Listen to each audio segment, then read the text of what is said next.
Like, I'm not pissing around. I don't think this is funny. I don't think that the world is a studio in Texas and we just riff endlessly and things don't have much meaning. Um, I don't think it's a game. I don't think it's something to be litigated by comedians. Much as I love and have many comedian friends, I don't think they are able to solve many problems in the world. I think they can have a good time. But I don't think that the war I'm describing and have seen close up is about their amusement factor. I was obviously trying to do several things there. I thought that the fact that Joe would only have somebody with my views on if he had the protection of his comic buddy was surprising. Right. I thought that it's surprising not least because just a week before he'd given this guy Dave free reign again on his show. And that's obviously Joe's right. He can have whoever he wants on his show, but it's strange that, he doesn't have to have somebody like that accompanied by a sort of babysitter, and that I must have a debate with the sort of two-on-one debate. I thought that was, I mean, I've been in plenty of skewed environments where, the whole thing is tilted deliberately against the position that I take, but you have to do what you think's right. And I thought that I had to say, I think it was incumbent that somebody did say to Joe, I mean, well, first of all, to debate this comedian who's now appointed himself a Middle East expert. And well, that's its own story, I suppose. But I thought that somebody had to say to Joe that he's doing something different here. He's doing something different. It's not just asking questions at some point. If you're inviting on complete frauds and hucksters who are pretending to be knowledgeable about areas and in fact are pumping unbelievable sewage into the minds of listeners. And I don't think that's a it's Joe can do what he wants, obviously, and will, just as you can or anyone else. But I can't not say that that is what has been going on. Like, just because we have had a period in which gatekeeping has become a problem and people use it as a problem does not mean you lift every sluice in the sewers of your society and let the shit just flow. And I'm afraid that's what I think is being done when people invite on completely unfunny comedians to talk about serious things and mislead people and then say, oh, well, I'm just a comedian. And I think that's exactly what you're doing when you're inviting his pseudo historians on who then say, I'm not a historian, but don't demur when somebody introduces them as a historian. They just say they're not a historian when they're caught out on not knowing what they're talking about. And uh, I had to say this, Gad, because somebody had to say this. So many people owe their celebrity or whatever to going on Joe Rogan's podcast or being invited to his comedy stage. But um, I just, I offered him a critique of what he's doing, and he can either, I suppose, accept what I think was friendly criticism, or he can double down. And I would love it if he accepted the friendly criticism and actually invited on people who could clean up some of the slurry that some of his previous guests have pumped around. And yeah, I mean, when you do these things, everybody has a view. But Do you think so? And again, people are going to accuse me of trying to be too charitable to Joe because he's a friend and so on. But I'm really hypothesizing this with an open spirit. I think that Joe is the type of guy who is very inquisitive, perhaps at times to a fault when he is being inquisitive about hearing positions by people that are perfectly idiotic positions, to your point. but it comes from a mindset of, hey, let's talk about whether there is evidence that Bigfoot exists. Let's talk about whether in New Mexico they have aliens that have landed. He has that slash curiosity, slash slightly conspiratorial mindset.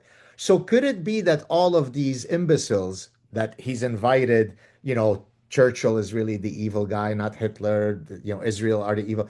Could it simply be coming from that reflex of, I just invite anybody who's got something interesting to say? Or are you suggesting, and again, I'm open to either positions that you might espouse, or are you suggesting that Joe has a nefarious agenda in inviting these folks?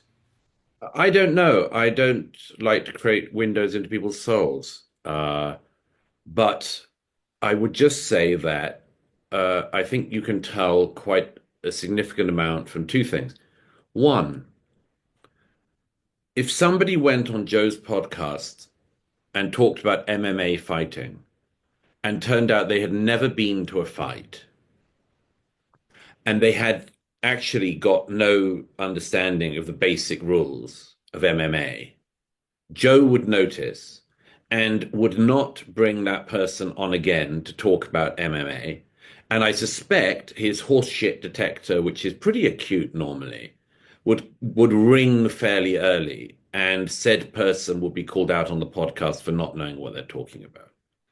So if that is the case with MMA or any other thing that is one of Joe's passions, why not when it comes to, for instance, the war in Ukraine or the war in Israel?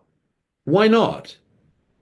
Why not say, look, this is, if MMA is complicated, this is a lot more complicated. And maybe to understand this complicated thing, I should at least get a variety of people on and not just rely on self-styled comedians who are self-taught would be, know-alls about something. I think that is very telling. I think that if you have somebody on who believes that Hitler is the bad guy in the 20th century, sorry, that if you Churchill. have somebody on who believes that Churchill is the bad guy in the 20th century, maybe you should have someone on who knows about Winston Churchill and believes that, on balance, Churchill, good thing. I mean, some of this gets very serious. It's not important what a couple of comedians shit talk about each other about MMA or probably about any number of other things. It is when you are vastly misinforming your viewers. And the second thing I would say about that, if I may, is there seems to be some kind of confusion about what is being what's I mean, I don't absorb this slurry, but I have friends who keep me vaguely informed about bits of it. There seems to be some kind of confusion online about my appeal to credentials or credentialism or expertise. And it's worth clearing that up because I said repeatedly during that podcast, during that 3 hours talking with these two or having to debate these two, I said repeatedly, anyone can say whatever they want. I'm not trying to stop anyone speaking. Good Lord, as if I could. You think I could shut up a bunch of comedians in Austin, Texas? But what I did say was that, again, just because experts have got things wrong many times does not mean that expertise does not exist. And that obviously is very clear where it exists, or it should be relatively clear in, for instance, STEM. We all recognize it exists in medicine. If you, Gad, were being wheeled into the operating theater to have heart surgery and comic Dave Smith pop on doing the surgery today, is that all right with you, Gad Saad? I think you'd say, actually, I'm not sure that your reading of a few Wikipedia articles and what you've heard from doctors is going to get us through. Okay, those are clear ones. Those ones are clear ones. But when it comes to journalistic standards, I notice that something else is happening. Joe could have acknowledged in the aftermath of that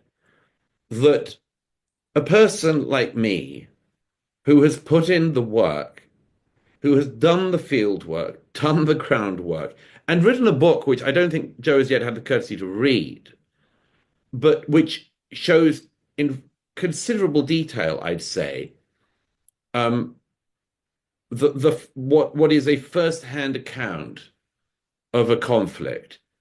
I think that there should be a basic realization that in journalism, it is a norm to actually go to a place and report. And that is seen as being a good thing. It isn't to be laughed about or derided. And it isn't to be seen as being on the same level as somebody who has taught themselves by reading Wikipedia and anything that confirms their own biases. And I am, frankly, when you come to the question of is this good faith or not, which is effectively what you're asking, is I would say yes, right up until the moment that Joe and any of his friends and circle think that basic standards of journalism, like actually being in the place you're writing about, is to be derided, and amateur hour conspiracy theory junk is to be lauded. That would be the time when it would fall apart. The media has plenty of problems. It has got plenty of things wrong. But there are basic standards in journalism that that people are meant to abide by. And I, at any rate, don't think that they're laughable. I don't think it's ridiculous. And I think that Joe and his circle of friends will reveal a lot about themselves and their intent as on whether or not they find, for instance, a first-hand account of a war, like on democracies and death cults, to be something they contend with, or whether they pat themselves or their mates on the back hilariously for not knowing anything. Well, I hope that you two, I don't know if the bridges have been burnt, but your voice Not is on my end. I never close the door entirely. And well, that's good to hear. So I was going to ask you, you haven't reached out to him or vice versa, not to turn this into a gossip session, but because I think that I did notice there was a clip that came out, I think a couple of days ago, where I think you're referring to it, where I guess he was with a comedian where they're sort of making fun of you didn't go there kind of routine. That can, of course, come across as a personal slight. Or again, not to be charitable, I know that he spent about 20 minutes with Bill Burr a few years ago making fun of my name and all kinds of stuff. It could just be good old-fashioned comedian ribbing. And the reason why I'm trying to take a charitable, you know, processing of the situation is because I know that Joe does unbelievable stuff and he brings on unbelievable people such as yourself. And to now have that opportunity broken, everybody would lose because we need to have your voice there. By the way, it's for the same reason that I told people, well, I went on Joe's show and defended Israel. Should I disassociate from Joe? How would that benefit the battle of ideas? So I hope that you guys resolve it. Look, I agree. I have no beef with Joe, but I would like to know that he has actually taken what I write in this book seriously. Like, I'm not pissing around. I don't think this is funny. I don't think that the world is a studio in Texas and we just riff endlessly and things don't have much meaning. Um, I don't think it's a game. I don't think it's something to be litigated by comedians. Much as I love and have many comedian friends, I don't think they are able to solve many problems in the world. I think they can have a good time. But I don't think that the war I'm describing and have seen close up is about their amusement factor or their tolerance for bullshit or their desire to um, spark debate about weird things they haven't really looked into or just just riff. It's like I don't think the world's as funny as all that. I don't think it's as meaningless and as nihilistic as all that. I think there are things that very much matter, and if they matter, then you put in the work. And if you don't want to put in the work yourself, you at least listen to people who have. And if your job is to host, and if your job is to spark debate and so on, then get other voices on and don't have a babysitter. Like, have people who know about Hamas and the Islamic Revolutionary Government and Hezbollah and what they've done, and have people talking about the actual war from different perspectives. It's not like there's any lack of amazing experts and first-hand accounts or survivors or amazing people or soldiers or anyone else who could correct all of this slurry of misinformation. There are thousands of people I could point Joe and others to myself who could counter the one-sided rhetoric and who ought to be on and heard. Young women, young men of every imaginable background, and heroic people, actual heroes, not ringside heroes. And until such a time as I see the part of the orbit of that actually listening to the variety of voices they ought to listen to, and not just occasionally having somebody like me on babysat in a two-on-one contest. I'm My mind is not yet made up.